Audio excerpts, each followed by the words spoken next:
Find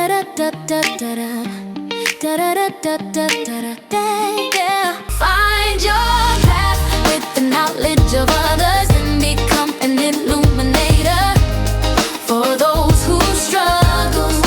Guide their way just by being true and being in alignment, because it comes naturally to you.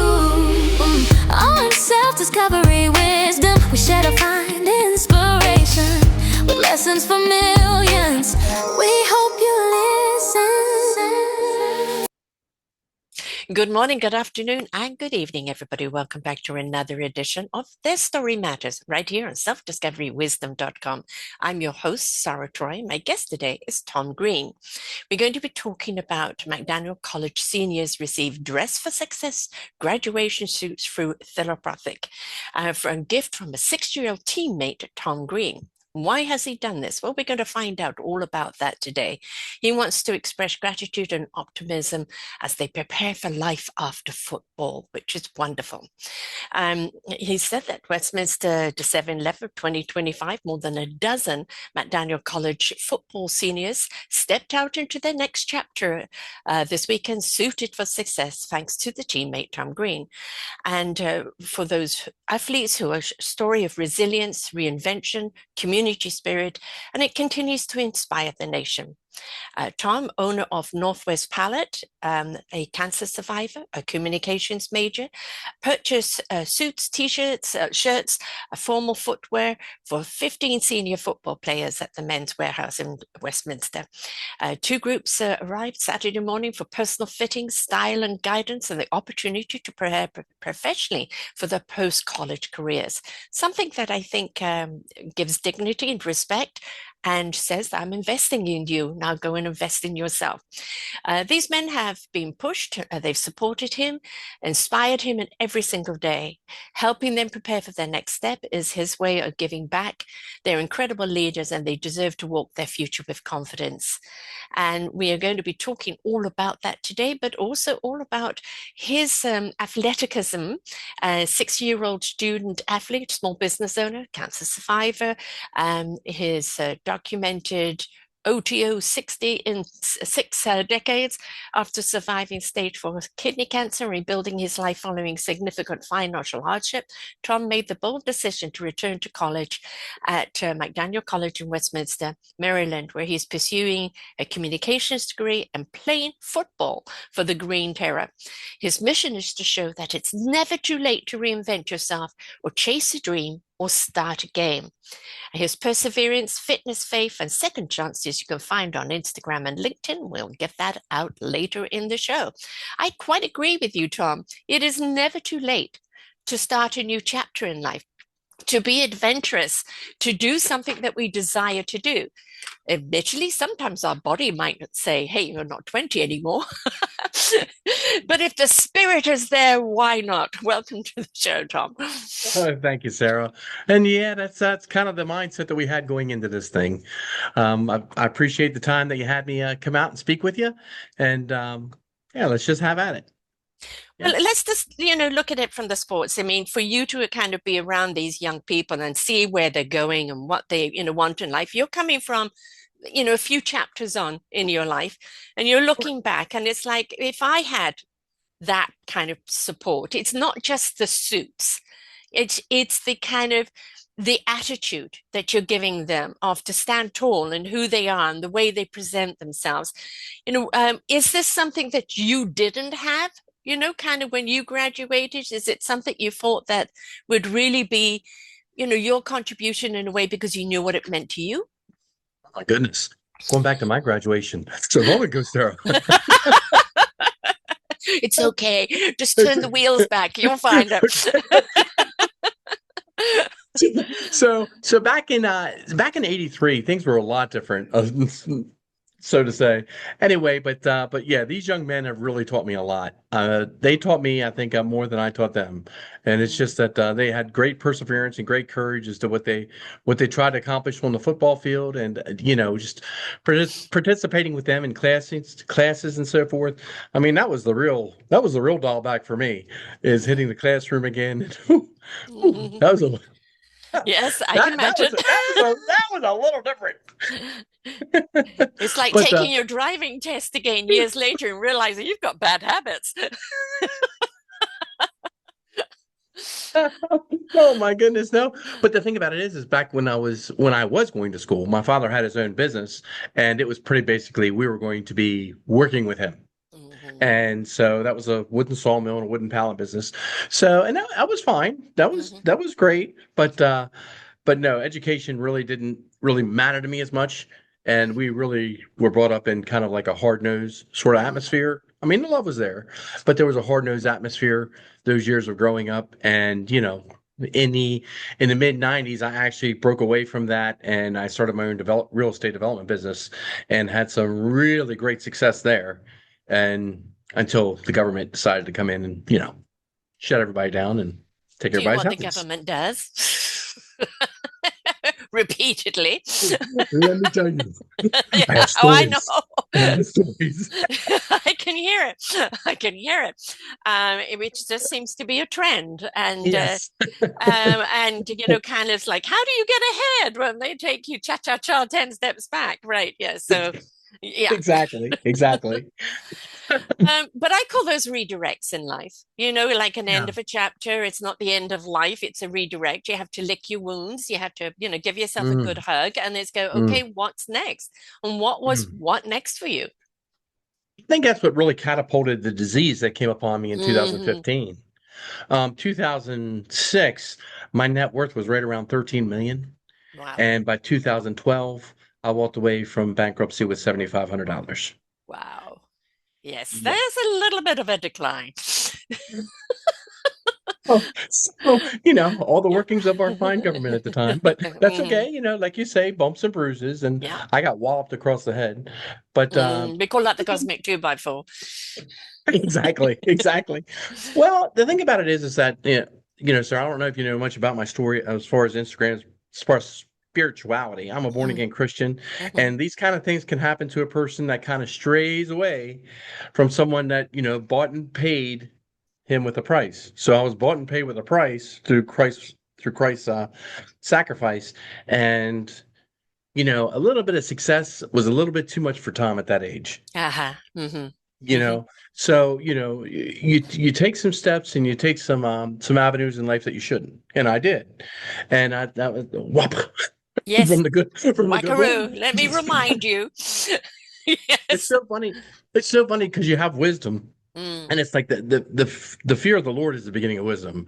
And for several years there, I didn't have any fear. I was the man. I was the little Hmm. Donald Trump of the area. That's what they called me because, back when investing and so forth in real estate, that was kind of like where I was, and it was really just catapulting me in the wrong direction. And Well, you joined the club of bankruptcy. yeah, I know, but he kept everything. I didn't. But but no, in 2008 they saw a small speck on my left kidney and Mm. it was disregarded. And Mm. by 2015, it was the size of almost a softball. So it Wow. was 10 centimeters. So it had taken over my whole left kidney. And so they said that I needed a nephrectomy. They took my kidney, but by that time it was too late. The cancer went metastatic. Mm. Yeah. So then I have it in 8 different places. I have three in my left lung. I had one that ate through my sixth rib. I had one that ate through my eighth rib. I had one by my aorta. I had one in my skull. I had one in my pancreas, one at the tail of my pancreas. And I was checking out. Yes. Yes. you know. Yes. So from that standpoint, I was a man. I like to say that I was brought to the edge and I kind of Mm. I had a dry run to leave this earth. Hmm. And I've mentioned this before, but no, not many men get to have that dry run to where they can recalibrate and Yes. refocus. And that's the one blessing that I think my God gave to me. He gave it to me. He said, you know what? You're going to have to know that you're mine, and you're going to have to know that your life is but a vapor. And that's what he did. He took me right to the edge. And being right there at the edge, I have a great church, Calvary Baptist Church in Westminster, Maryland, and that church, they supported me so much. They prayed for me, they in tears, and Christmas Eve of 2017. I had just done the first trial of Yervoy Opdivo, and in that first trial, in that trial, it was a phase 3 trial. I had my second infusion, and I could barely just get along. Mm-hmm. And it was Christmas Eve of 2017, and my wife prayed for me, and she said, "Lord, either heal him and heal him miraculously, so that when he comes out of this, it's going to be something that that's going to give you glory through it, or just take him home. Don't let him suffer anymore." Yeah.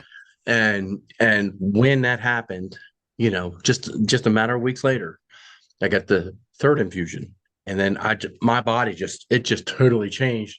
And then by the fourth infusion, I've commented that my trial nurse, Kathy, I forget her last name, at the Johns Hopkins in Baltimore, I had called her and I told her, I said, I can feel that my cancer is going out of my body. And she Mm-hmm. just rejected that. And I told her, I said, no, my cancer's gone. And sure enough, they took some scans of me. My doctor, Dr. Antanarakis, who was at Hopkins, and now he's out in Minneapolis, I believe.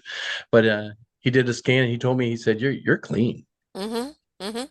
When I came out of that, Sarah, I was so healthy. I mean, it Yeah. was just, it was a fullness of a prayer of, hey, let him live beyond. Mm. And I was just so strong. I could just feel it. But I had a much more fervor, for the things of the Lord. I had much more fervor, love for my wife and for my family. And I was very Gratitude. thankful. It, Gratitude. it was. Right. That's Yes. exactly Yes. that's what it was, Sarah. You Mm-hmm. know, and it just the point that I got to just before my scan that told me I was clean. I had walked into the gym, and let me tell you, Sarah, when I was stage 4 kidney cancer, I couldn't work out. Right. I'd lost 60 pounds. I was so Mm-hmm. weak. I was My bones were they were just brittle. And I walked into the gym, and I walked in and I benched 315 pounds. I had someone take a video of it. I sent it to my pastor. Pastor Tim Lehman. I sent it to my pastor and I said, check this out. And he's like, I can't believe this. Mm-hmm. Even he couldn't believe it, Yeah. So that's the greatness of it, though. Yes. When God does something so great that you're not expecting it, and the regeneration of someone. I mean, it's right here Yes. before our eyes, and here I am again.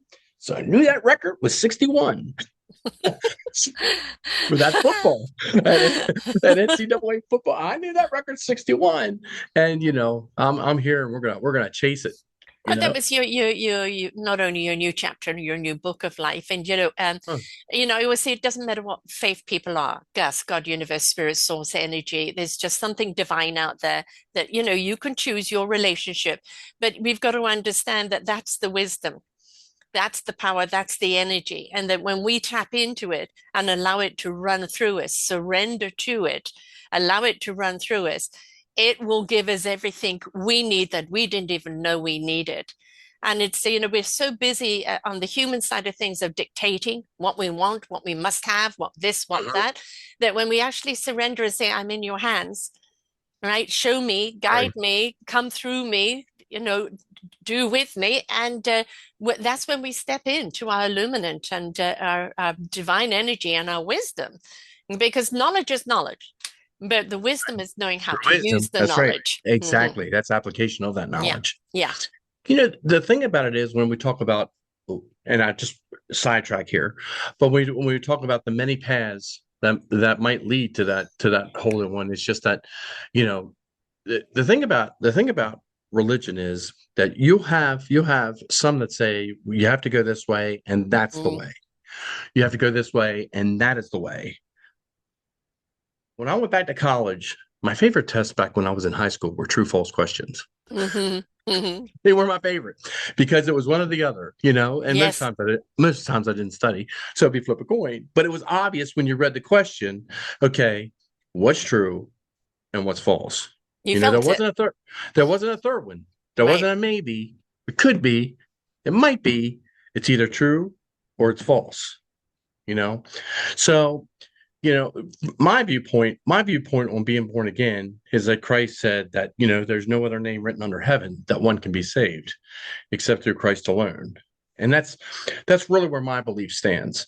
I know that there's many, and the reason I boldly say that, Sarah, is because where I came from and where I went to and the edge that Yes. I was almost dead, and Mm-hmm. and people prayed for me, and look at this life that I have now, and there's no other reason that I have this body. There's no other reason that I have this health.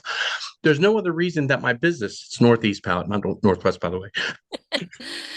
The only Mm-hmm. reason I have this business that's flourishing is because God, likes to mirror his word. And the way he mirrors his word sometimes is he says, okay, I gave you an ancient text. I gave you a text that, that kind of can fit with someone's life, to fit with your life. It's an example. And there was an example of Job. He's in the Old Testament. And Job was a man that had many things. And Satan appeared before Job in heaven, and he does that. And he appeared before Job and before the Lord in heaven. And he said, Job's got all these things because you won't let me touch him. And God says, hey, you know what? What do you want to do? And he said, I want to take everything that you've given to him, and then I'll curse you.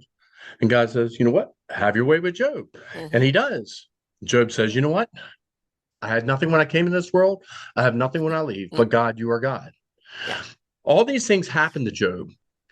But at the end of his run, at the end of all of his trials that God had put him through, the one thing that kept him away from attaining everything that the Lord wanted to bless him with was his relationships with the people on earth, the people that surrounded him. It came to that point to when Job said, you know what? I forgive you. I forgive them. Forgive me. I did that with my family. I'm the youngest of 12, and Wow. we're Irish German. So imagine that. We're mad and Old we're stubborn nights. about I gotta keep warm somehow. it. But the thing about it is that I had to come to the point to where I was so broken. I was so beaten. Yeah. I was so down because I was strong, Sarah. I was a big, strong, healthy guy. And a lot of people, they either feared my finances or they feared my strength, and God said, I'm taking them both away from you because Because you got to fear is recognize. not the way to go.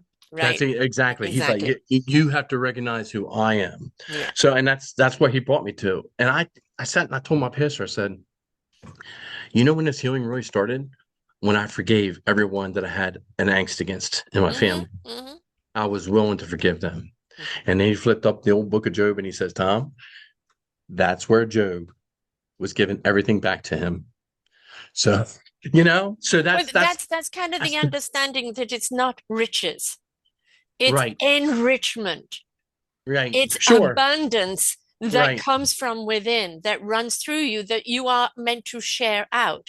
The Right. enrichment Exactly. is in the Exactly. abundance of love, the Exactly. You're right. abundance of caring and kindness and consideration and collaboration. That is where true enrichment is. It's not the dollar sign, it's not your power, Mm, it's not your this and that. That is the lackitude. Those are the right. people that are busy Right. chasing and will never find, however rich And they get, however powerful they are, they will always be poor inside yes, I because they will. do not have the divine enrichment. Right, exactly. And it's funny that you say that because when I brought the guys together, I don't want to call them boys because they're 21 years old.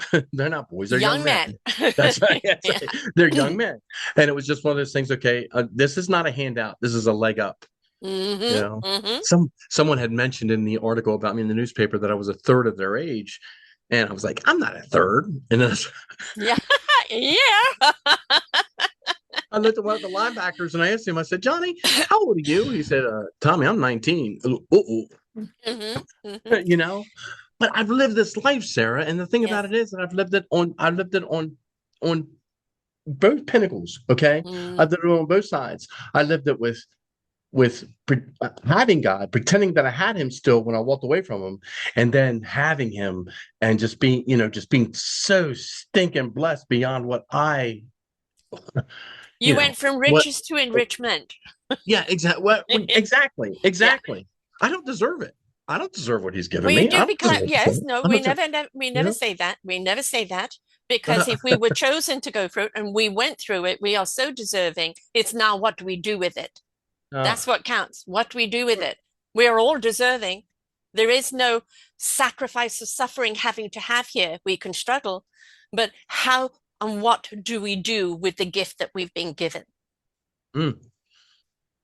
I hear And what you're you've saying paid there. it forward, right? You've I paid. hear, well, and yeah, that is a good way of saying it. What I did pay it forward, and man, I just like those guys. I just, I like those guys. So you can't say love, Sarah. It's a guy Of course thing. you can.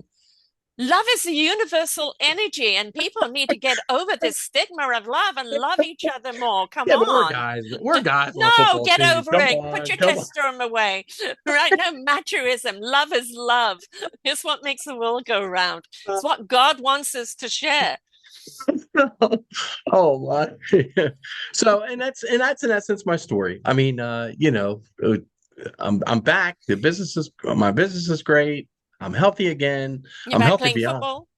And oh, that's the goal. Well, I'm back working out again. I did tweak my Achilles this year before we started, so it was kind of difficult to get onto the field for me. Yes. But it's Yeah, back and now. don't mess with that. My son snapped his in half, snapped it, and it was not a good thing. And Could he walk at all? Could he? no, no, they had to repair it, put it back Oh, together. oh. And then a year or two later, um, 7 weeks before his wedding, playing basketball while jumping, landed on somebody else's foot, did nothing to the other guy's foot, but broke every bone in his foot. Freak accident. It's a freak accident. Yeah, Yeah, so yeah. he was on crutches for his wedding. That's my son. Poor guy. Wrap him up in cement and send him up to the altar. Yeah, exactly, exactly. But yeah, he's just one of those people that like when something goes wrong, it goes megally wrong. So he's been Sure, like that from the moment he was born. But sure. if there was a freak thing to have, he had it. So, but Mm, the thing is what we see in warfare on the outside there is like, oh, so what, man? Push through, boulder dash. You mm, allow time to healing, and that's one of the things we do. There's this incredible gift that we've been given. It's called time. mm. Time to pause, to reflect, to review, to renew, to heal. The heel. And and we get such clarity in those moments of pause, in those moments of being still, in those moments of just giving time to ourselves and to Mm, everything else that we do. And we're so conditioned on the human side to push through and keep going and fill every second of the day. No, where is that time to be centered and with mm. self, Right, right? right. I Because agree. that's where you get the message. That's where you get the vision to know what to do, is when you are centered with self. It's funny that you should say that because, I had one mindset heading into football. And once my Achilles got tweaked, and I fought practices, and I got on the scout team, and I played anyway. And after every practice, it was kind of hard to walk. Yeah, And the I'm coach finally surprised you told didn't snap it. me, well, that was it. I mean, they wrapped it up. We wrapped it up so tight with tape, Mm. but still, it was kind of dangerous to go out there and run around. Hmm. But I'm tough. I can handle it. You ain't 20 anymore, man. Come on now. Give yourself Come time to on, heal. come on. No, I'm 20 times three, so that makes me stronger. I love the attitude. Why not? But no, no, I look back and I think, when I was in high school, I was 6 foot tall and I weighed 135 pounds. So I was a beanpole. Oh, yeah, you So, were. so hey, We used to call that an ironing board.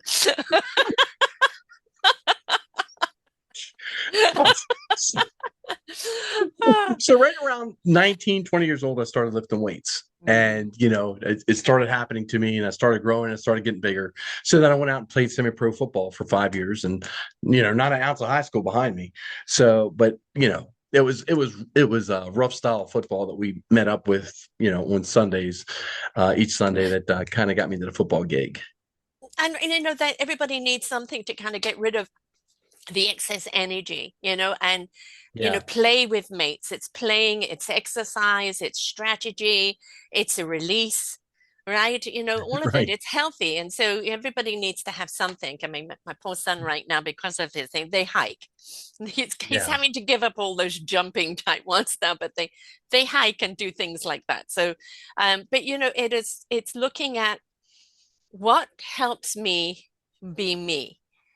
And Yeah. for some people, they need that exercise. They need to get out there and do what it is they do because it spends that excess, um, kind of what I call residual energy, Mhm. because it's not honed in energy into anything in particular. It's the static energy. And if you get out there and you spend it, then you kind of come back into that real energy of purpose. I was the youngest of 9 brothers. Again, German Irish. We worked together every day. Yeah, I needed Yeah. something to release my Yeah, energies. exactly. My God, 9 brothers. Yes. Yes. My ex comes from a family of seven, one girl, 6 boys. Yeah. So, yeah. Yep. So, yes. Challenging, loving, but challenging. You know, And it's you okay. talked about your dad, loving but tough. And in those Hmm. days, that's what it was. Oh, it You was. have to be tough to survive. And he's Yeah. not wrong. But what we're learning now, and so much more, is that we need to be loving in our toughness, Mm. right? Not, Well, not yeah, a disciplined toughness, but loving toughness. Because if we don't teach men in particular that love is not a dirty word, that right. love is a beautiful word that we can use to express how we feel about life and give freely, there Hmm. is our strength. Right. Right. My father was a World War II vet. He was in the Mm-hmm. 29th Division. He actually landed at Omaha Beach. Mm, Yeah. Yeah, I actually have a great picture of him. He's in the Battle of St. Lo with against actually Hitler's best, the Waffen SS. And he was in the Battle of St. Lo, and they snapped a picture of him while I was sitting in a graveyard. And I still have that picture today. mm, He was in the a magazine article called The Yank, and it was David D. Green of Westminster sits in a hole that he had dug, and my dad said there was no holes that you could have dug at St. Lo. He said the yeah. mortar rounds were everywhere. Mm-hmm. So and you think about it though, he grew up in a time when his teenage years were the depression. Yes. He was Where sold was as shit. joy? Where Yeah. was just a sense of life and joy? There wasn't, and it was just survival. And that's Yeah. exactly right. I mean, we are Yeah. so far removed Yeah. from what the sacrifices that generations before us had given. So when I do something like the suits for the young men, when I do something like that, it just feels like it's so small compared to what was given to us, But from everything, generations you don't ago. know the ripple effect. Just, my dad was a fighter pilot, squadron leader in the war, British, because I'm Oh, from England. And right. he was dead at 45. And Oh, he was the last one in his squadron to live. And so, wow. he was in there at night getting spies out, protecting the bombers, coming in with flames on his backside, like it just all got, nobody talked about post-traumatic stress or anything. It was Oh, stiff upper lip man, get on a rebuild England, right? you know, you Uh-huh, know. uh-huh. And, And and so, they brought her home with them in their lives, Sarah. I mean, yeah, that wasn't the end. yes, When that war was over, yeah, it lasted all throughout their lives, affected their minds exactly. and so on and so forth, and the patterns of the things that you know, I interview an awful they lot of put together. veterans, and I'm very anti-war because I will think we need to find a different way. But I have such respect for them because, they come back and things that they need are not being provided. So what they do because of the discipline, because of knowing how to pivot and make things happen, they create what they need to happen. And they do it for themselves, they do it for their brothers and sisters, and they end up doing it for their community. So I was, Yeah, out of need comes, sure. wisdom. And so I have great respect for them. But, why, why do we have to put them through that in the first place? For me, it's I all know. about let's have a little more love and respect and less power, greed, and opulence, and we would actually have a more balanced Yeah, humanity. So, yeah. yeah. And those times were a little bit different too, though. You mean you had a man that was going to murder everyone? Yes. I mean, Germany, they were going to murder. Oh, yeah. Oh, yes. They were going to murder everyone. Yes, So, my it's, mum was had a daughter, my older sister, and she's over the pram as bombs are coming down while she's trying to protect kids that are coming out of school. So yes, I mean, they lived with that all their lives, no matter what they put on as a facade or those moments of joy, a little trigger here and a little trigger there. And unfortunately, because of all the wars we've seen since and the glory of mm, war that we see all the time, we're not looking at the other side of it, of the scars that live with them for life. right, exactly. All these last 20 years, Yeah. these, as I love our armed forces folks. I do. And I just thank them for their service. Yeah. But so our leaders sure have put them in a different way. And Yes, exactly. And we it's, don't it's throw them away when they come home either. very, very bad taste in my mouth about that. Yeah, So, exactly. I agree with you. And the thing is, when we look at these young men, they start off with an attire that makes them feel empowered. We don't want people to feel powerful. We know what that does. Look at Mm, it right now. We know what that yeah, does. It's corruptive. When we empower, we're empowering them to step up in who they are and what their contribution is in life. You became very, very rich. And look what happened. Okay, mate, you've chosen the wrong path. I'm going to give you bankruptcy. I'm going to give you cancer. I'm going to give you everything else until you're on the right yeah, path. You're right. taking the right path, and your life is just so much more equilibrium, for more of joy, for more of laughter, for more of purpose. Mm, Right? So yeah, definitely more enriched, because when right, it comes down to it, how much money do you have to make to be happy? Where is the happiness really? right. That there's a lot of truth to that. There's a lot of truth to that, in that that things can't make you happy. I mean, they Hmm. can't. You know, They can um, assist, I they mean, can empower, but they're not being, there you're to right. define. Yeah, and being poor doesn't either. Right, I mean, exactly, exactly. No, it doesn't make but you you happy don't either. need to be a So, billionaire to be happy. right, Yeah. right. Well, the strangest thing about it is that we were sitting in our class, our comms class, and some of the kids were saying, "Why don't they make laws against to what's going on right now, the monopolies and so on and so forth?" And I Mm, said, "Well, Teddy Roosevelt did that back in 1900s, and he had the Sherman antitrust laws." And those laws broke up the monopolies that Rockefeller and all the mm-hmm, robber barons mm-hmm, had. And, we created the middle class. And mm-hmm. then these wealthy men actually realized, oh, you know what? Now they're actually one of our customers. Now they're actually one of our consumers. Yeah, jugheads, because now now they have the well-being, they have the income to be able to go out and to buy and to prosper. That's really the main goat that gets me about collectivism, Yes. monopolies, and so on and so forth. I lived its era. I mean, Mm-hmm. this banking thing in 2007 and 8, Yeah. and Hank Paulson and Bernanke going to Washington every day. Hey, we need $850 billion to get to the banks, or they're going to be, Main Street's going to be closed down. Mm-hmm. If we don't do it tonight. And that went on for 2.5 weeks. And Mm-hmm. and Mm-hmm. they finally wrote them that check. But when I was going through my process of losing everything that I had, I never missed a payment on my loans. I Mm-hmm. never missed a payment on my loans, but Mm. that didn't matter because the federal government came in and they said, we're going to run 1,500 small banks out of business because collectivism now is going to come to the banking industry. And that's what happened. I Yes. mean, in Westminster, where I was born and raised, you had Westminster Bank and Trust, you had Bank of Hanover, you had Union National Bank, and you had First Mariner, you had Susquehanna Bank, and most of those banks are gone. Yes. They're gone. Because Now the you can go greedy to a bank, giants come along, right?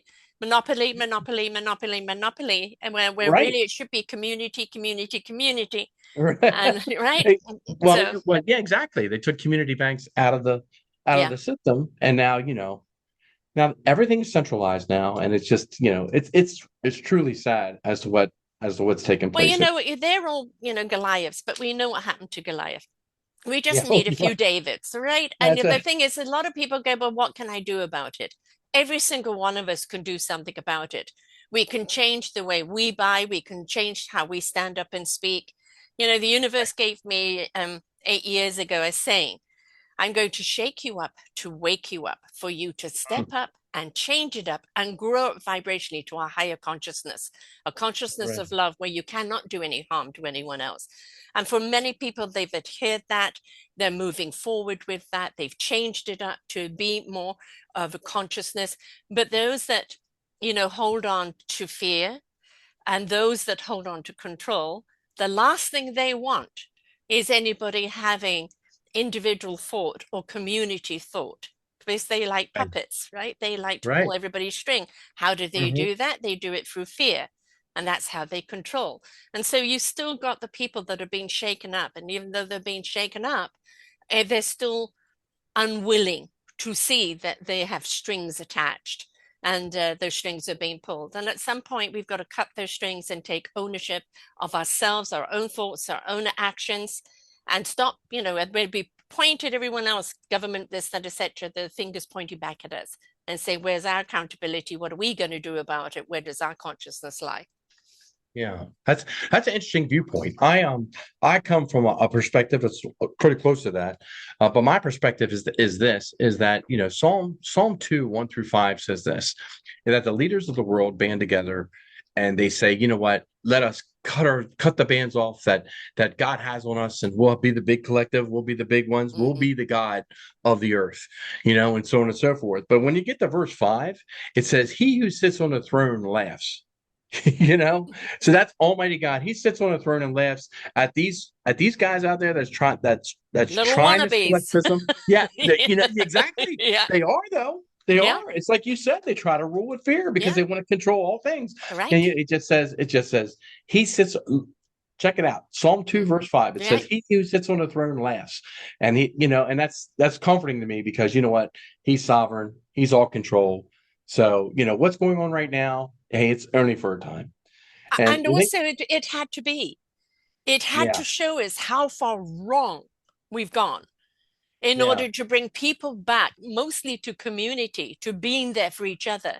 Where's Hmm. the true enrichment is when people come together, their neighbors, their community, their businesses, where they stand for someone, no matter their color, their creed, their religion, they treat each other as one and be there for each other. That is the universal love. That is God's love. It's not, I'm going to love you more if you're this color, or if you're this rich, if you're this, that. No, it's a one love. And when we step into that love and we share that love with one another, we are now in a rich society.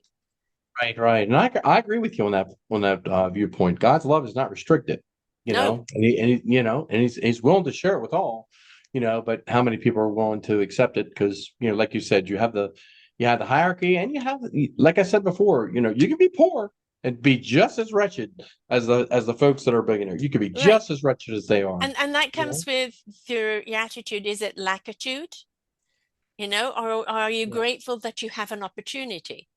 Now, there are Right. some people that are so suppressed they wouldn't know there's an opportunity because they've been suppressed for so long. That's where Mm. we need to step up and open that door for them. I call that the sunny side of the street. On the other side of the street are all the people that can help you along the way. They've been through it. They are there to help you enrich and become the illumination in your own light. But you've got to get onto the street. So they're ready to help. Free will. You have to come out of your own darkness. We can't go in Yeah, and get you. You'll swallow us up. You have to come that's right. out. And Yeah. that is that free will. And if you're still in, it's everybody else's fault, and there's no accountability for your own frivol, there and it's turning to the powers that be to help you on that path, then you are going to stay in the dark, and that's your choice. Right. Exactly. It's exactly right. The thing about it is that I always tell my children that, there will come a time to when I stand before Almighty God, and it's going to be Christ my Lord, and I'm going to stand before him, and he's going to say, "What did you do with this, and this?" But then you're going to have to stand up, and Yeah. you're going to have to answer, "What did you do with this?" Because, hey, you can Yeah. call it rugged individualism or not, but everyone is going to be treated, as our own self. Okay, Yes. what did, and I'm closer to the grave than I am the cradle. Honey, darling, I'm 11 years older than you. So Don't need. I'm much further. And I've made a contract with God that I'm still going to do this until 90, and then I'll review. Okay. So you're nowhere there. You're still middle ground. Well, I'm going to tell you right now, I'm not playing football at 90. All right. But you can own the team. Yeah.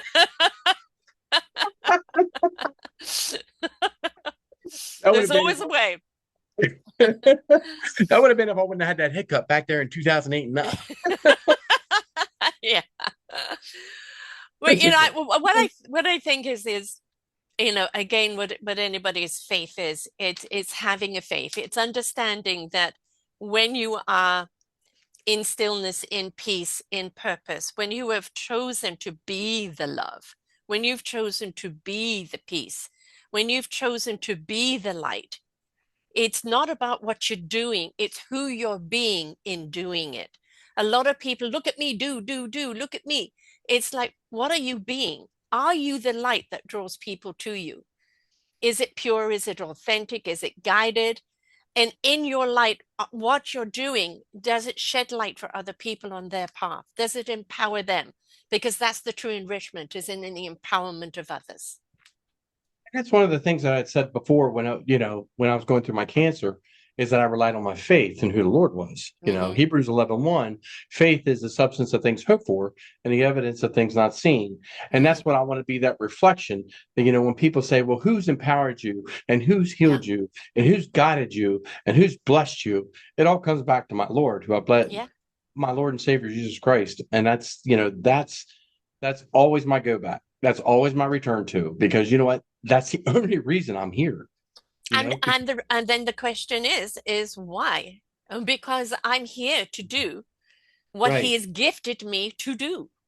The Apostle Paul made an interesting point. He wrote most books in the New Testament, and he said it's more profitable for me to be here than for me to go to heaven at that point in Mm, time, because he had so much more to do in his ministry. He yeah, said, you know what? It's more profitable for the world that I'm here, rather than being in heaven taking my retirement program and right. worshiping my Lord for eternity. Yes. But really, and that's the thing. We all have, it's I have this job to do. My job is to honor him. My job is to glorify him. And however I'm going to do it, and however I can carry it out, that's the way I'm going to, give it my best. I'm going And to give it. along the way, investing in the dignity and respect of our Yeah. younger people, Yep. showing them Yep. you're worth it. I believe Yeah. in you. Here, just in from a simple thing of a suit to step out into the world and holding your head up high, Yeah. that's confidence building. And what a lot of people but I don't do enough. One drop in the bucket will soon have the bucket overflowing. It's one drop after the time. It's don't measure it by how much. We measure it by how many littles add up to how Sure. much, right? Right. Right. Right. It's interesting you say that, because, you know, the team wound up being 1-9. Okay. And they suffered, three losses that they should have, one thing or another could have brought them back. And then they suffered some losses that were humiliating. And the reason being is because their confidence was shot. You know what I Hmm. mean? In point in Yes, I times do. in the games. Hmm. Because they had the athleticism. I mean, Right. the guys can play well, and they're for every practice. They're hard workers. They show up and they give it their all. But Sarah, when you're young, it's just that little bit that you need, that little bit to put you over the top to be able to give it the best effort. The Until confidence, the I, ability to yeah. trust in your ability. But that's where I call the knowingness. When you step into the knowingness, again, but back to whether it's Jesus or whoever it is that comes through you, trusting that knowingness that resonates in your soul, that goes to your heart in truth, that's given to your spirit in action for your mind to know what it needs to know when it needs to know it. That's clarity. Trusting that clarity, stepping into that clarity, then you go and do what it is you really need to do. But when our head comes in and second guesses, or our ego comes in, or the expectation comes in, or deemed as a failure because that's what you're being told, or if you don't succeed, you're a failure, then what we're doing is demolishing that beautiful ability to trust the knowingness. Right, right. My our defensive line coach, I don't know if I can mention his name or not, but he Go always ahead. has a saying. Go he ahead. always has he always has a saying. It's Davon Johnson. He says, don't waste your potential. Right. And what he's trying to do is he's trying to give them, come on, guys. I Hmm. know you have it, Yes. and stick it out. If that side of the ball doesn't do it, stay with your side of the ball.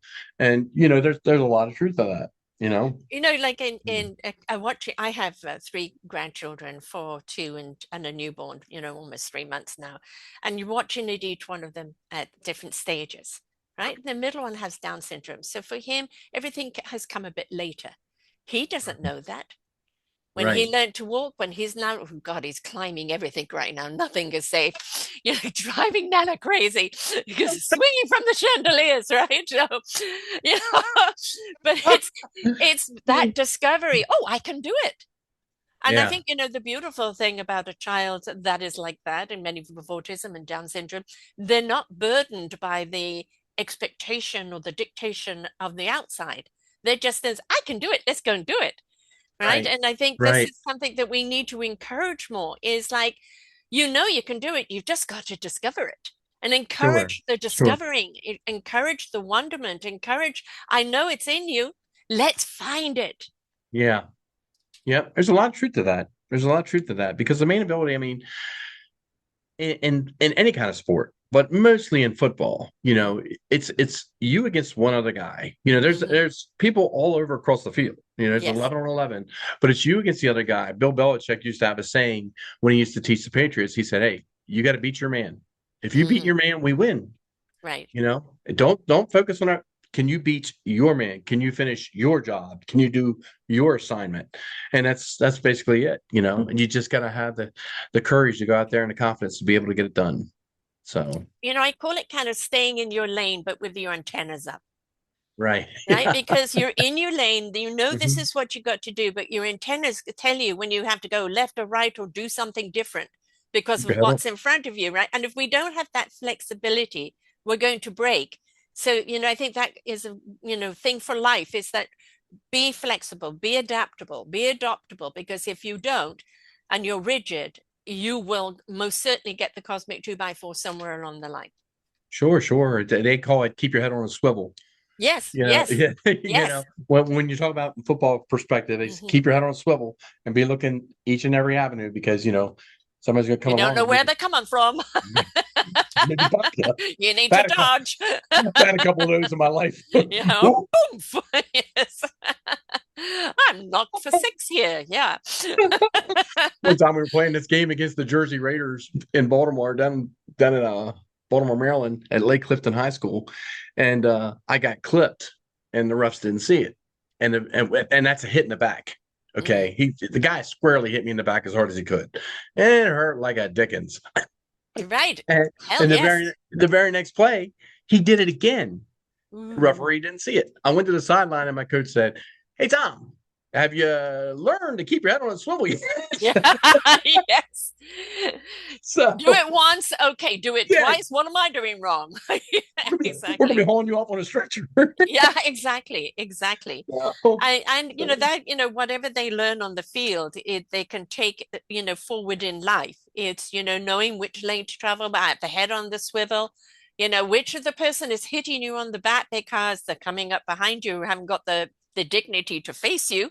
There's right, so many things that you learn from any of your sport or any things that you do in life that you take into your everyday life. It's all right, transferable. right. And that's again, that's kind of like the walk that I went through spiritually. You know what I mean? And Hmm. that's transferable because Yep. everything I went through. I mean, Sarah, I was dying. I mean, Yep. I was flat out dying. I was 60 pounds down. I mean, I was dying. I actually went, they gave me a treatment called interleukin 2. And during interleukin 2, I went code blue 3 times. Wow. Yeah, I remember the one time they'd given this to me. This was prior to Eurovoy Optivo at Hopkins. This was up at Lehigh Valley Health Network, Dr. Nair and Dr. Suresh Nair. And the nurse was sitting there taking my blood pressure. And I was sitting in the wheelchair. And she said, your blood pressure is 55 over 25.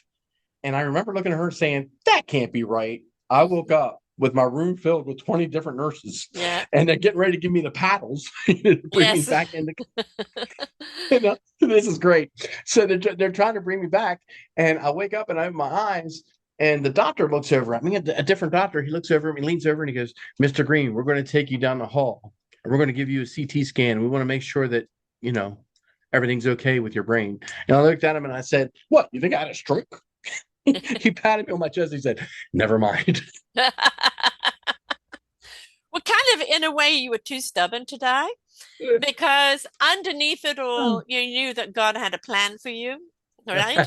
And Well, whether the plan yeah, was just simply show that with faith you can survive. We're not meant to do it alone. We're never meant to do it alone. Just as much as we're meant to be cohesive and collaborative here on earth, we are meant to be in partnership with God. And God, when we listen, is our compass, is our guide. And so from that aspect, it's showing, look, near death, life, completely healed. I didn't do that, right? right, Only powers that right, be can do that.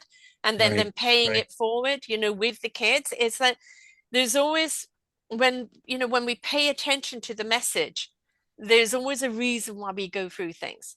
Hmm. Always. And it's Sure. understanding what that reason. Sure. I've interviewed people that have gone through things that no human being should ever go through. Hmm. Horrific, horrific things. But they made a choice along the way. This is what's happened to me. I'm going to make it happen for me. I'm going to discover my courage, my strength, my abilities, my purpose. I'm going to stand tall in what happened to me because it no longer affects me, but it has defined my awesomeness. It has made me more than I ever thought I ever could be. So we have to take all those cosmic too bad for us, there's negatives, those, and for many people, instead of, laughing, I'm with God and he's given me a purpose, so many people will be traumatized by what happened and live in the trauma. That's not the purpose of your survival. Right. Your Right. survival isn't to live in the trauma of what happened to you. It's to say thank you for giving me another day to live a Mhm. purpose. Right. Right. So, and with that, all that said, my real main driver was my family. Mm-hmm. I was no matter what, my family would seem to be the number one push. And as you say, you have to push some, to Yeah. get to a certain point. But my family was a really big driver for me, and I thank the good Lord for giving me the beautiful children I have, because I Mm-hmm. had one that she was in the eighth grade, and or the ninth grade, and I just prayed, Lord, just let me get to her graduation, so I Mm-hmm. can at least get her to graduation, so she can at least be 18 years old and at least to be able to stand on her own. And that's yeah. So, you Well, know, having lost my dad when I was 11, I understand that uh, it has a big impact, right? So, mm, yeah. And, mm, there are people that kind of go, I just can't take this anymore. It's too much. Well, at some point, you have to look at it. Yes, you're doing it for yourself, but you're also doing it for your loved ones and you're doing mhm. it for your purpose. And you wouldn't be given such a challenge if, God didn't believe you could come through it. Right, right. Because there was a point, in all honesty, there was a point I was ready to go. Hmm. I really was. My faith and I was settled. I was like, you know what, Lord, I'm ready to go. You want to call me home? It's all good. But Hmm. what about my little one? What about, Yeah. all of my children and my wife? I was so wealthy before. How can I leave her, with a business that, I just started, I just created. I created it for her just so that she would have something when I died. It would be something here for her. And I just like, and it's, You have unfinished business. right, exactly, Hmm. exactly. So let's beat that record. Exactly, exactly. So will you continue to support kids, or was it just because you knew the team, or what is your plan for your I was for a actually going to profit open side it. of things? Yeah, I was going to actually open up to other. I was actually thinking about taking it and making it a foundation to where we Mm, could have the to help even more yes. of the young adults that are going to be coming out of McDaniel or anywhere or any Mhm. college. I'd like to try to make this thing blow up a little bit.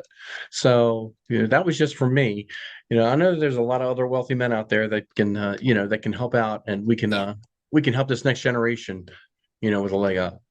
I'm a That big that's what guy. it's about. Seeding, Yeah, seeding yeah, opportunities, right? That's what yeah. it's about.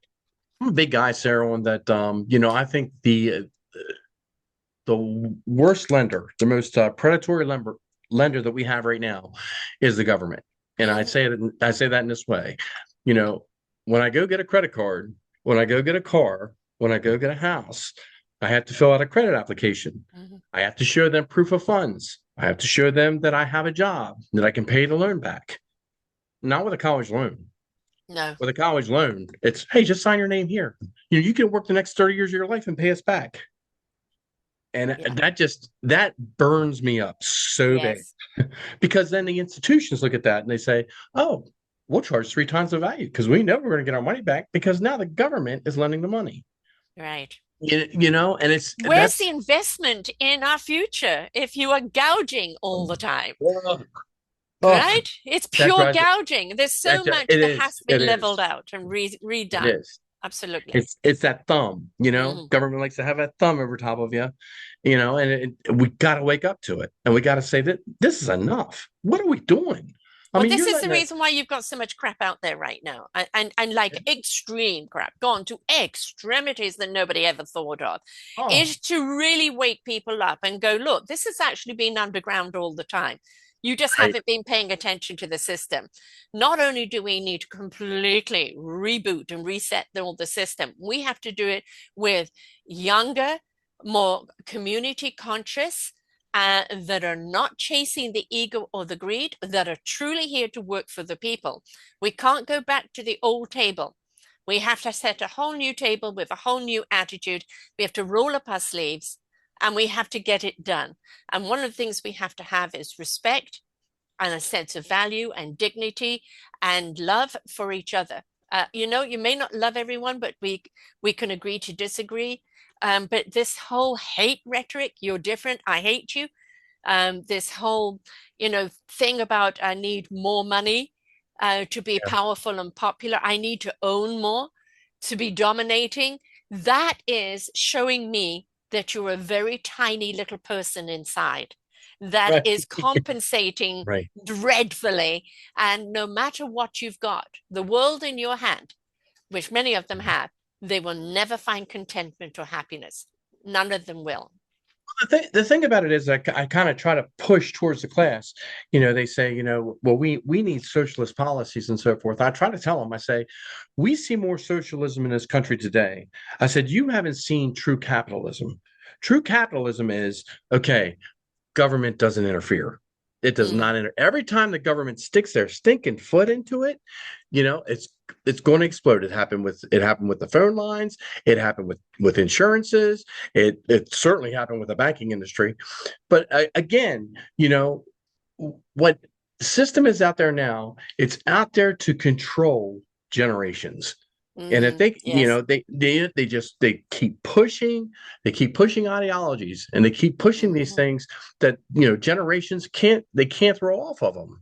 No. Okay, I mean, I heard I don't know how you feel about some things, but I know how I feel about certain subjects, and that's like climate change. Okay, I was in the 1990s, and I understood that the seasons changed, and you had your high days and you had your low days, you know and it was created back in the 90s in a situation to where, again, the generations would be controlled. We're going to be controlled how you get your energy. We're going to control where you're going to live.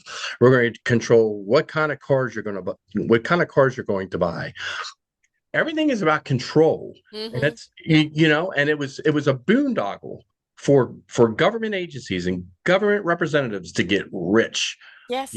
They got filthy rich. The Clinton Foundation was started. What happened? What was the Clinton Foundation? It was just a boondoggle. Just, Well, we're look at gonna, the current one, billionaire, just from this particular what, current, presidency, right? right? Billionaires.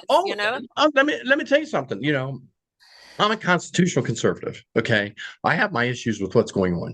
Hmm. Okay, elderly men used to run the nation, but they ran it like you were saying before. They ran it for the nation to say, I'm about to leave this earth, and I'm going to make sure that you have the opportunities, and that this land and that these people, life, liberty, and the pursuit of Right. happiness. That's what I'm going to make sure that you have, that you can bestow, and that you can give. Okay. Life, liberty, and the pursuit of happiness. That's, Where did it go? and that's what I believe in. And that's what I believe Mm, every person should be able to experience. yes. So And also to understand, and that lies liberty and purpose, is your own accountability. Like we've right, got so right. much abstaining from accountability, so much Mm. abstaining from your own self-development, right? From And, your own growth. And it's like you're expecting everybody else to tell you what to do or blame it on everyone else. If you're not content with your life, do something about it. It's not there, somebody else's problem. you hit the nail on the head. It's Yeah. it's life, liberty, and the pursuit of Yes. happiness. It's not Yes. happiness. You're not Right. promised that. You're You're not a promised the downloadable app. pursuit. Exactly. It's the pursuit of it. You Hmm. have to go. You have to experience. You know, there was an old rock song. What the old rock song say? If you're not willing to live life on your own terms, you're not willing to crash and burn. Hmm. It's you have to go out there, and you gotta try the best that you can, but And be again, willing to learn. But I have a motto with these shows: listen, learn, and apply. There's always right, something you've listened to that if you apply, it could pivot your life a fraction, a lot. Maybe just interesting. You've added this ingredient into your life, but it's all about listening and learning. We've become headliners, big sensational headlines, no content, Right. no context, no depth.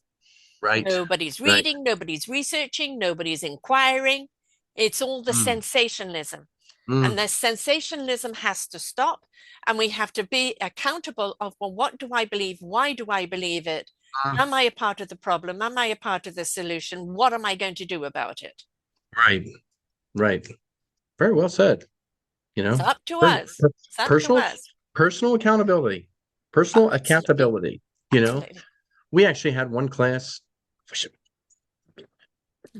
I know, but I was just like, this is in college. You have to learn to do this. It was how to No, talk. I'm amazed at how many people in, the younger generation do not read, don't read books, can kind of read cryptic stuff, but everything is emoji. And now AI, I am fine with, because what we are looking at is a collective human intelligence, but it is there to assist. It is not there to replace, right?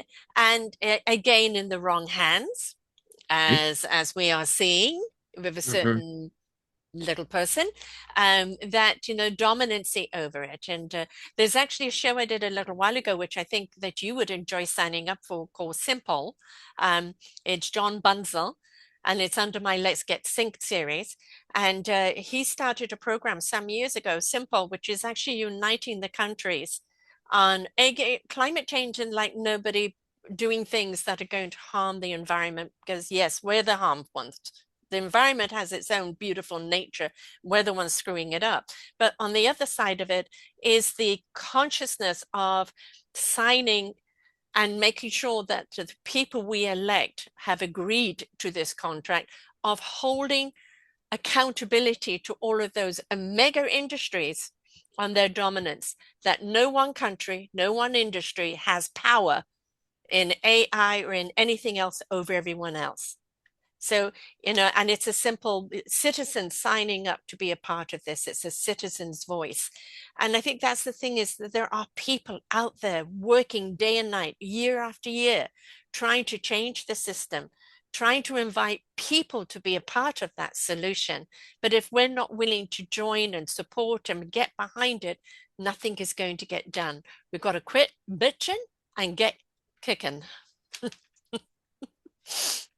The only problem I have with people uniting and getting together, that means someone's got the power. Someone centrally has the power. I mean, we can be many voices, but there's still going to be someone that's going to be in control, and Well, there's that's always a conductor. always scary. That's always scary. Yeah, but the thing is, if you have a good conductor, then everybody's harmoniously playing music that is, uplifting.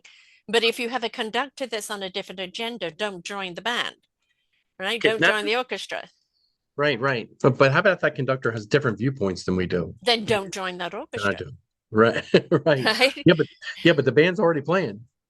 Right. You see They're what I'm playing for saying? people that are listening to Yeah. them.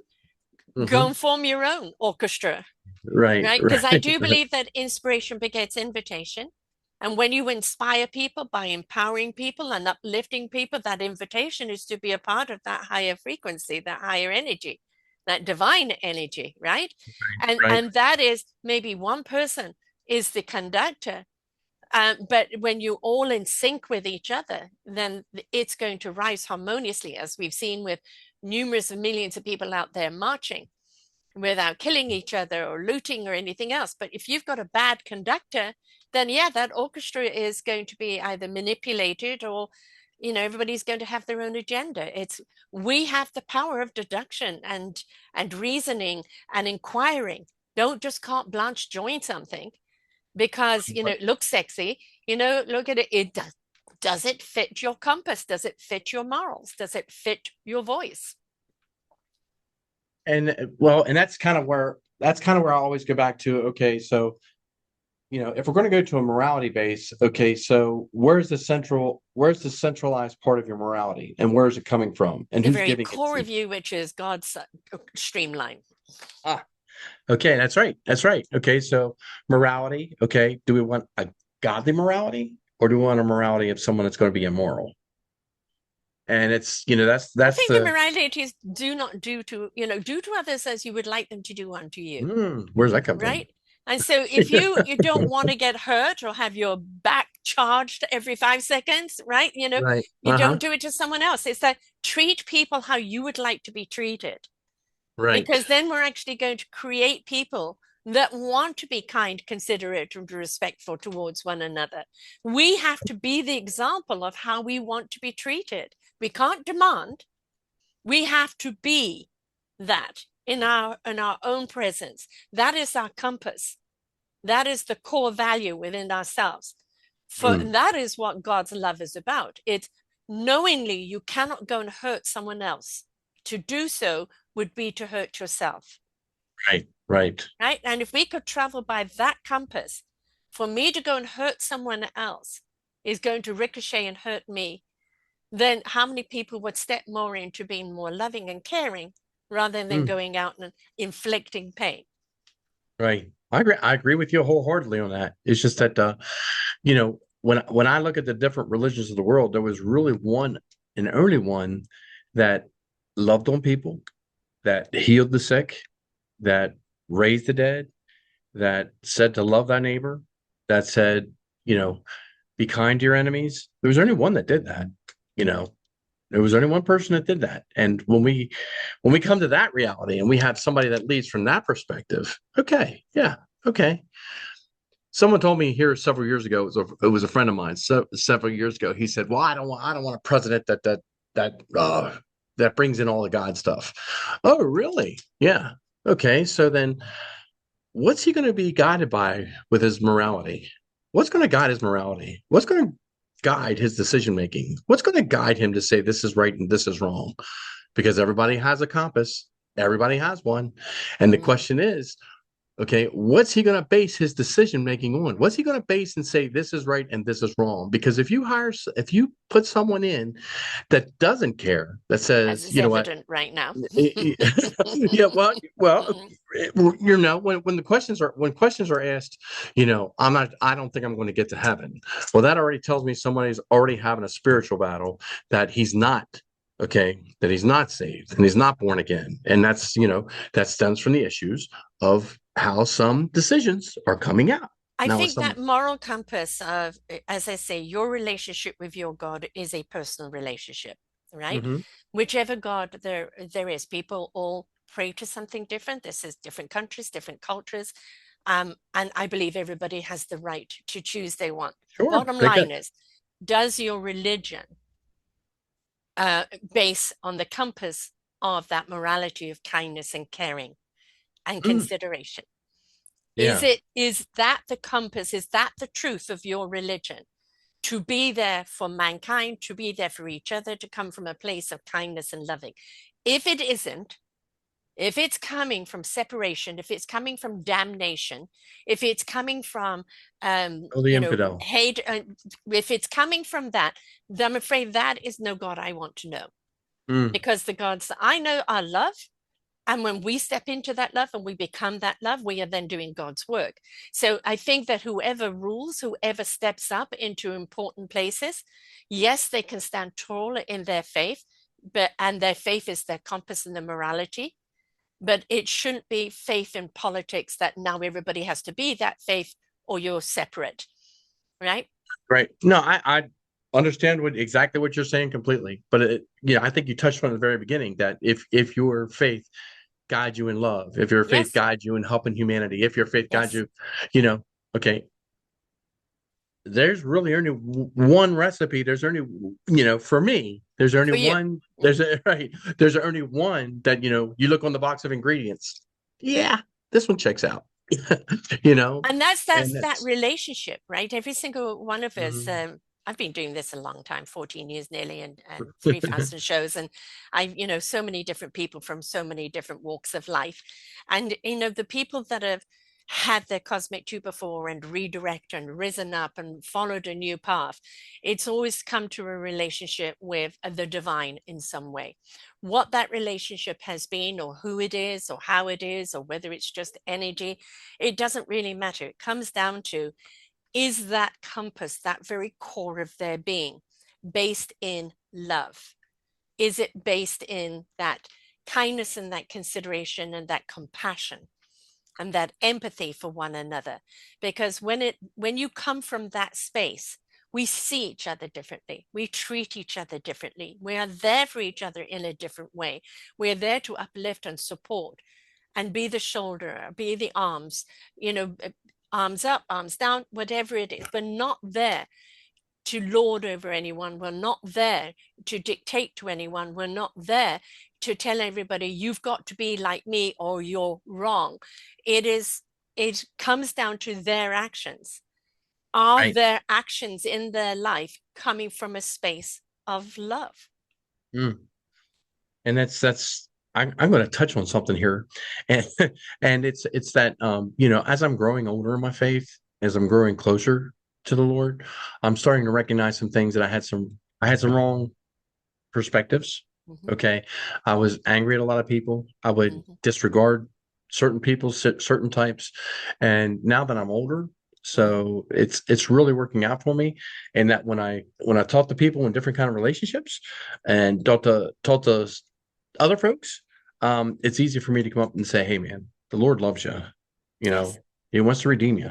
He wants to bring you to Himself. He wants you, to throw away your sin and wages of sin is death, but the gift of God is eternal life through Jesus Christ our Lord." And I share that with them. And I share it with them, Sarah, in love. I don't share it Mm-hmm. with them in judgment. I share it with Right. them to say, hey, you know what? The Lord God loves you. He loves you guys. You're 19, 20 years old. Mm-hmm. You've screwed up to this point, or you've got something screwy going on in your life. Hey, you know what? Trust me.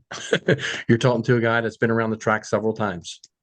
And this is where I come back to. I come back to saying, you know, God loves you. He died for you. He gave himself for you. You know, if you turn and you know him, that's a newness of life. There was a man named Nicodemus who came to Christ at night. It says in John chapter 3. And that's where we get John chapter 3, verse 16, that God so loved the world, he gave his only begotten son, that whoever believes in him should not perish, but have everlasting life. Okay. And I always go back to Nicodemus as, here was a man who thought he knew all the religious ways. He knew all the religious laws. He knew all the religious points. And, he comes up to Christ. And what's he do? He gives him we know you're a great teacher. Mm-hmm. And Christ looks at me and says, why do you call me a great teacher? There's no one good but God. So right away, he wants to give that confrontation to Nicodemus. Do you know who you're talking to, Nicodemus? Do you know you're talking to the God in the flesh? And he said, a man cannot enter into the kingdom of heaven unless he be born again. And that's when that whole, John chapter 3, that's when that whole John chapter 3 is spelled out by our Lord. And he says, okay, this is the condemnation of man. The man doesn't want to know him. But here's the love of God and the gift of God, that God wants to know the man. And that's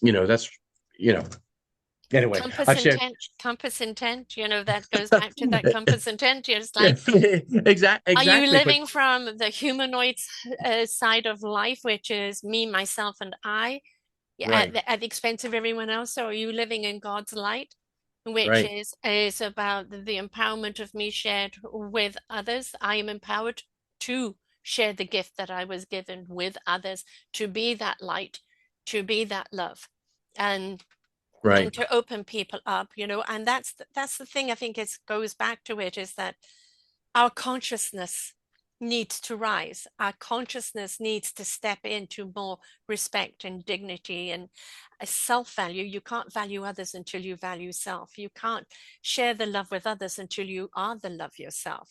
But when we do acts that are loving and kind, we learn to love ourselves, and we learn to love our God, and we learn to let him in.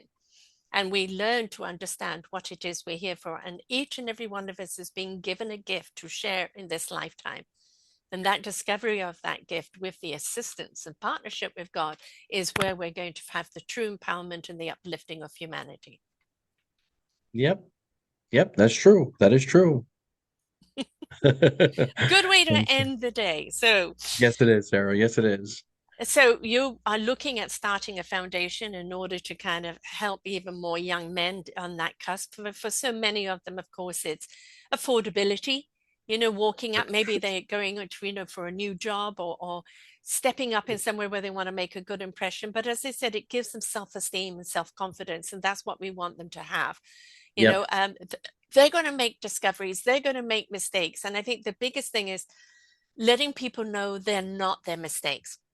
Their mistakes is a redirect. Their mistakes is something to learn from, right? And to shift into another direction, not repeat the mistake over and over again to punish yourself, right? And that how to get up, trusting in alignment and move forward.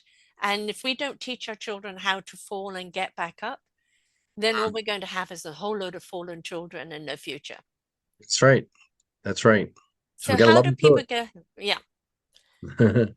how do people get hold of you if they want to continue this conversation? They want to talk to you maybe about a foundation building in the future. They just want to speak to you further. How do people reach out to you? I have my Instagram. I have a website, but the Instagram and Facebook, actually, more than other, it would be the Instagram. It's Tom Green zero, the number zero, two to 60 in six, the number 6 decades. Tom Green 0 to 60 in 6 decades. Yep, that's where you can reach me on Instagram. Right. So people can follow you there, but also you're on LinkedIn if people want to have a little deeper conversation, and leave messages and things like that. And so That's people, and that's yep. just Tom Green. That's right. That's right. Not the Simple. comedian. Right. And, Right. giving kind of paying it forward, giving Hmm. people that respect, showing them that there is more to life than, what maybe than they've come from. And that, Right. with resilience, tenacity, the willing to work, the faith in uh, being their compass, being their guidance system, that the Hmm. world is ready for them to find their joy, share that joy. We've really got to get back to joy. We've forgotten what joy is, and we Yes, we really need have. to get back Yeah, into it. we really have. I always say that the 80s, the decade of the 80s were the best. I Well, mean, they I'm were a the best. 70s chick. I Yeah, think the come on now. 70s we had the best music. You and your bell bottoms. I always say that the 60s were kind of and the Same with the 70s went into, bubblegum music. The 70s, we really went into kind of deep messaging music, which yeah. is what I really loved, and I was a DJ with a mobile discotheque at that time, playing at different parties around in South Africa. And so, Right. I loved how music had an impact on people and what it did to lift them up and bring them together, which is, absolutely great. So, that's what I'm here for, is like encourage people to come together. Come Sure. together not in judgment, not in ego, not in divide, but in that place Right. of love and the willingness to get to know each other. We'll always discover we have more in common than we have differently. Right. Right.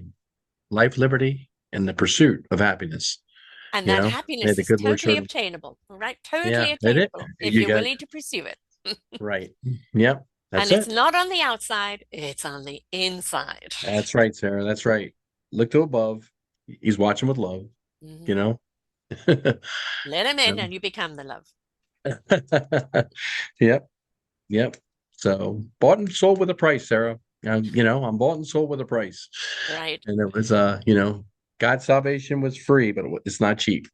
He gave his only son. So, Right, exactly. yep.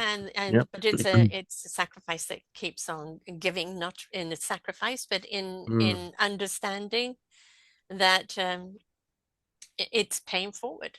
It's mm. allowing us to make our own discovery and step up into our own light to become that beacon of light for others, just as he is and was for everyone else. So Yep. it's, let's not give him all the work. Let's do the work for him. Very good. He didn't use angels. He uses people. Oh Yeah, boy, does he. Yeah, that's especially Animal Kingdom. Definitely. Oh, thanks all so right. much, Tom. It's been an Thank absolute you. delight sharing having you here today. And, keep on with the great illumination. And a lot of young men out there need you. And unfortunately, for a lot of men, there aren't an awful lot of people that can show them how to be a man in today's world. And how to be a man in today's world is be more loving. Don't be afraid of the L word. love. Don't be afraid of showing emotion. Don't be afraid of showing compassion. Don't be afraid of collaboration, right? It's not about materialism. That we've seen what that's done. It's about camaraderie and love and being there for one another. Don't be afraid of it. Okay. Very good. Very good. Okay. You take care, So, Tom.